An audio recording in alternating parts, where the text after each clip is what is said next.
ఇక ఎవరిని గెలిపిస్తారు? బీఆర్ఎస్నా కాంగ్రెస్నా? ఉప ఎన్నికల్లో ఓడిపోతే అధిష్టానానికి మొహం ఎలా చూపెడతారు? జూబ్లీస్ ఉప ఎన్నికలలో బీజేపీ గెలుస్తుందా? ఎన్ని ఓట్ల తేడాతో ఓడిపోతున్నారని అడుగుతున్నారు. ఓడిపోతే మీరు కేంద్రానికి ఏం సమాధానం చెప్తారు? జూబ్లీహిల్స్ సికింద్రాబాద్ ఎంపీ పరిధిలో ఉంది. ఉప ఎన్నికల్లో ఓవైసీ ఎందుకు అభ్యర్థిని ప్రకటించడం లేదు? నా జిల్లాను నాశనం చేసి నన్ను బయటికి పంపించారు. కేంద్ర మంత్రి కిషన్ రెడ్డిపై రాజాసింగ్ సంచలన వ్యాఖ్యలు చేశారు. చూద్దాం ఒకసారి దాని గురించి కూడా. తెలంగాణ రాష్ట్ర బీజేపీలో మరోసారి అంతర్గత విభేదాలు బగ్గుమన్నాయి. గోషామహల్ ఎమ్మెల్యే రాజాసింగ్ మరోసారి బీజేపీ నేతలపై సంచలన వ్యాఖ్యలు చేశారు. జూబ్లీహిల్స్ ఉప ఎన్నికల వేళ కేంద్ర మంత్రి కిషన్ రెడ్డిని టార్గెట్ చేస్తూ తీవ్ర విమర్శలు గుప్పించారు. ఈసారి జూబ్లీహిల్స్ బైపోల్స్లో బీజేపీ ఎన్ని ఓట్లతో ఓడిపోతుందని ఎద్దేవా చేశారు. ఈ ఎన్నికల్లో బీఆర్ఎస్ పార్టీని గెలిపిస్తారా లేక కాంగ్రెస్ పార్టీని గెలిపిస్తారా అంటూ నెటిజన్లు ప్రశ్నిస్తున్నారని కిషన్ రెడ్డిని ఉద్దేశించి రాజాసింగ్ చేసిన వ్యాఖ్యలు తీవ్ర దుమారం రేపుతున్నాయి. జూబ్లీహిల్స్ అసెంబ్లీ నియోజకవర్గం సికింద్రాబాద్ పార్లమెంట్ పరిధిలోకి వస్తుందని మీ గౌరవం ప్రమాదంలో ఉంది అని రాజాసింగ్ వ్యాఖ్యానించారు. మీరు భారీ ఓట్లతో ఓడిపోయి జాతీయ నాయకులకు కేంద్ర అధికారులకు మళ్ళా మీ ముఖం ఎట్లా చూపెడతారు? కొద్దిగా ఆలోచన చేయండి సార్ అంటూ రాజాసింగ్ సూచించారు. ప్రతి ఒక్క పార్లమెంట్లో, ప్రతి ఒక్క నియోజకవర్గంలో, ప్రతి ఒక్క డివిజన్లో మేలు చేసే అలవాటు ఉన్నది. ఇవాళ మీ జూబ్లీహిల్స్ నియోజకవర్గంలోనే చాలామంది మేలు కోసం ఎదురు చూస్తూ ఉన్నారు.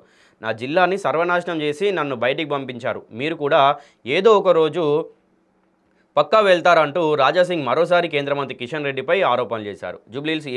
జూబ్లీహిల్స్లో ఎంఏఐ అభ్యర్థిని ఎందుకు పెట్టలేదు? ఓవైసీ మీకు మంచి స్నేహితుడు, ఆయన్ను అడగండి అంటూ రాజాసింగ్ సూచించారు. అయితే గతంలో కూడా వీరిద్దరి మధ్య మాటల యుద్ధం కొనసాగిన విషయం తెలిసిందే. జూబ్లీహిల్స్ బీజేపీ అభ్యర్థి విషయంలో సస్పెన్స్ కొనసాగుతుంది. ఎన్నికల కమిషన్ నోటిఫికేషన్ సైతం విడుదల చేసింది. మొదటి రోజు 10 నామినేషన్లు దాఖలయ్యాయి. కాగా బీఆర్ఎస్ కాంగ్రెస్ పార్టీలు ఇప్పటికే తమ అభ్యర్థులను ప్రకటించగా వారు ప్రచారం కూడా నిర్వహిస్తూ ఉన్నారు. అయితే జూబ్లీహిల్స్ అభ్యర్థి విషయంలో బీజేపీ ఆచితూచి అడుగులు వేస్తుంది. రాష్ట్ర పార్టీ ఇప్పటికే ముగ్గురి పేర్లను అధిష్టానానికి పంపగా వారిని కాదని పార్టీ బలమైన బీసీ అభ్యర్థి పేరును పరిశీలిస్తుందన్న ప్రచారం సాగుతోంది. దీంతో అనూహ్యంగా మాజీ మంత్రి మూల ముఖేష్ గౌడ్ తనయుడు యువనేత మూల విక్రమ్ గౌడ్ పేరు తెర మీదకు వచ్చింది.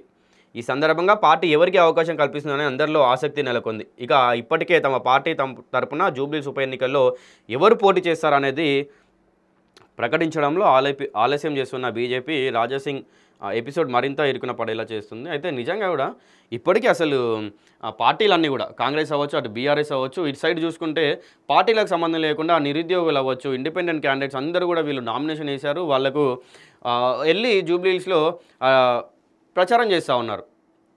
ముఖ్యంగా నిరుద్యోగులు అయితే అసలు మీరు ఏ పార్టీకి ఓటు వేయకండి, ఒక ఇండిపెండెంట్ క్యాండిడేట్కి ఓటేసి మమ్మల్ని గెలిపించండి, నిరుద్యోగుల్ని గెలిపించండి, మేము అభివృద్ధి అంటే ఏంటో చూపిస్తాం, డెవలప్మెంట్ అంటే ఏంటో చూపిస్తాం అని చెప్పి నిరుద్యోగులందరూ కూడా పోరాటం చేస్తూ ఉన్నారు. ముఖ్యంగా నిరుద్యోగులు అయితే ఈ కాంగ్రెస్ పార్టీ మీదనే పడ్డారు. ఎందుకంటే కాంగ్రెస్ పార్టీ నిరుద్యోగుల్ని వెంట పెట్టుకొని గద్దెనెక్కినటువంటి పార్టీ. ఆ పార్టీ ఇప్పుడు అసలు నిరుద్యోగులను పట్టించుకోవట్లేదు, ప్రజల్ని కూడా పట్టించుకోవట్లేదు. మీరు మళ్ళీ ఇక్కడ కూడా రేవంత్ రెడ్డి సర్కార్ని గెలిపిస్తే అదే తరహాలో మళ్ళీ వెళ్తుంది ప్రభుత్వం అని చెప్పి నిరుద్యోగులు చెప్తా ఉన్నారు. మళ్ళీ అటు బీఆర్ఎస్ కూడా సేమ్ అదే చెప్తా ఉంది. మీకు కారు కావాలా, బుల్డోజర్ కావాలా అని చెప్పి నిన్న హరీష్ రావు వ్యాఖ్యలు కూడా చేశారు. సో ఏంటంటే జనాలు కూడా కొంచెం గందరగోళంలో ఉన్నారు, ఆలోచిస్తూ ఉన్నారు.